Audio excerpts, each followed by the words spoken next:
వసుంధర అయితే ఇలా అంటూ ఉంటుంది మాలిని దగ్గరికి వచ్చి, మాలిని నువ్వు ఇలా బాధపడుతూ ఉండడం నాకు ఇష్టం లేదమ్మా. నేను నీకు మరో పెళ్లి చేస్తానన్నాను కదా, నీకు సంబంధాలు కూడా చూస్తున్నాను, మరో పెళ్లి చేస్తాను. నువ్వు గౌతమ్ని మర్చిపో, అరవింద్ని మర్చిపో, అరవింద్ని మర్చిపోయి రెండో పెళ్లి చేసుకో అని అంటూ ఉంటుంది. ఆ మాటలు విన్న మీర అయితే షాక్ అవుతూ ఉంటుంది.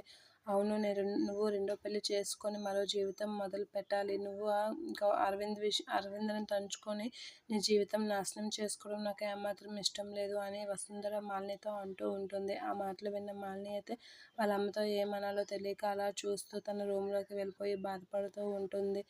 అలా బాధపడుతున్న మాలిని దగ్గరికి వచ్చి మీరా ఇలా అంటూ ఉంటుంది, నువ్వు ఆ రెండో పెళ్లి చేసుకోకు మాలిని. ఒకవేళ గౌతమ్ బాబు కానీ బతికే ఉండి అతను ఇక్కడికి వచ్చాడు అనుకో, నువ్వు రెండో పెళ్లి చేసుకొని తనతో ఉండలేవు. అలాగని అరవింద్ వచ్చాడని అరవింద్ దగ్గరికి వెళ్ళలేవు. అటు ఇటు కాక అయిపోతావమ్మా నువ్వు. నాకెందుకో అనిపిస్తుంది అరవింద్ బాబు బతికే ఉన్నాడని. నువ్వు రెండో పెళ్లి చేసుకోకు అని అంటూ ఉంటుంది.